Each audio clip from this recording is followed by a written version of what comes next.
વડિયાના વાવડમાં આપનું હાર્દિક સ્વાગત છે।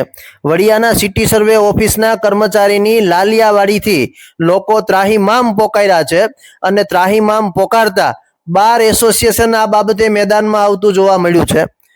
વડિયા બાર એસોસિએશન દ્વારા વડિયાના સિટી સર્વે ઓફિસના કર્મચારીની લાલિયાવાડી બાબતે જિલ્લા સિટી સર્વે સુપ્રિન્ટેન્ડન્ટ અને જિલ્લા કલેક્ટરને લેખિતમાં ફરિયાદ કરવામાં આવી છે। બાર એસોસિએશનના પ્રમુખ ભીખુભાઈ ઓરા દ્વારા સિટી સર્વે ઓફિસમાં નિયત કરેલા કર્મચારી અઠવાડિયામાં એક દિવસ આવવાનું હોય છે, પરંતુ તે યોગ્ય સમયે અને યોગ્ય તારીખે આવતા ન હોવાને કારણે લોકોને ભારે હાલાકી પડી રહી છે, વકીલોને ભારે હાલાકી પડી રહી છે। જે બાબતની લેખિત ફરિયાદ જિલ્લા કલેક્ટર અને જિલ્લા સિટી સર્વે સુપ્રિન્ટેન્ડન્ટને કરવામાં આવી છે। ત્યારે વડિયાની સિટી સર્વે ઓફિસમાં અરજીમાં જણાવ્યા મુજબ અઠવાડિયામાં એક દિવસ નિયત કર્મચારીને હાજર રહેવાનું હોય છે, પરંતુ કોઈને કોઈ બહાના બનાવીને કર્મચારી હાજર ન રહેતા હોવાને કારણે 15 દિવસે પણ ઓફિસના તાળા ન ખુલતા હોવાની રજૂઆત કરવામાં આવી છે। તો અનેક લોકો જે ગ્રામીણ વિસ્તારમાંથી આવે છે તેમને સિટી સર્વે ઓફિસનું કામ હોય તો ધર્મના ધક્કા ખાવા પડે છે તેવી રજૂઆત પણ કરવામાં આવી છે।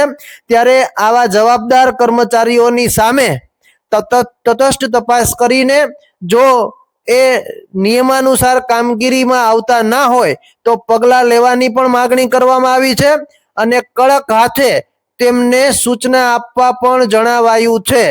વડિયા સિટી સર્વે ઓફિસના કર્મચારીની લાલિયાવાડીથી લોકો પરેશાન થયા છે, ત્યારે વડિયા બાર એસોસિએશન દ્વારા લેખિતમાં જિલ્લા સિટી સર્વે સુપ્રિન્ટેન્ડન્ટ અને જિલ્લા કલેક્ટરને ફરિયાદ કરવામાં આવી છે અને વડિયા સિટી સર્વે ઓફિસના કર્મચારી અઠવાડિયામાં એક દિવસ રેગ્યુલર હાજર થાય અને કામગીરી કરે તેવી માગણી બાર એસોસિએશનના પ્રમુખ ભીખુભાઈ ઓરા દ્વારા કરવામાં આવી છે।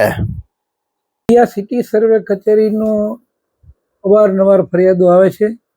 અઠવાડિયામાં એક જ વખત મંગળવારે સિટી સર્વે કચેરીમાં મેન્ટેનન્સ સર્વેને આવવાનું હોય છે। લગભગ છેલ્લા 6 થી 8 મહિનાથી આ એક મહિલા કર્મચારીની નિમણૂક થઈ છે, કોઈ દિવસ મંગળવારે હાજર હોતા જ નથી।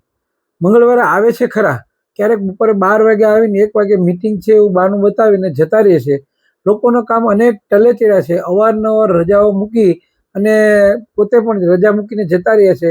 જ્યારે બીજાને ચાર્જ આપવામાં આવે એ કર્મચારીઓ કોઈ કામ કરતા નથી, જેથી કરીને આ કચેરીમાં જે વેચાણની એન્ટ્રીઓનો ભરાવો થયો છે, લોકોના કોઈ કામ થતા નથી। આ બાબતે અવારનવાર સિટી સર્વે સુપ્રિન્ટેન્ડન્ટને રજૂઆત કરવા છતાં યોગ્ય પગલાં લેવાતા નથી, જેથી આ વખતે બાર એસોસિએશન દ્વારા કલેક્ટરને તેમજ સિટી સર્વે સુપ્રિન્ટેન્ડન્ટને એમ જ સ્વાગત કાર્યક્રમમાં પણ પ્રશ્ન પૂછવામાં આવ્યો છે કે ભાઈ આ કર્મચારીને જો આવી જ રીતે કરવું હોય તો આ કર્મચારીને અહીંથી બદલી કરીને બીજા કોઈ સારા કર્મચારીને મૂકો, અથવા તો જે સારું કામ કરતા હોય કર્મચારીને એની અહીંથી બહાર બદલી થઈ હોય તો એવા કર્મચારીને લઈ આવો, જેથી કરીને લોકોને કામમાં સરળતા રહે અને લોકોની સુવિધામાં વધારો રહે। આવા કર્મચારીઓથી સરકારનું તેમજ લોકોનું ભલું થતું નથી અને લોકો ખૂબ જ હેરાન થાય છે।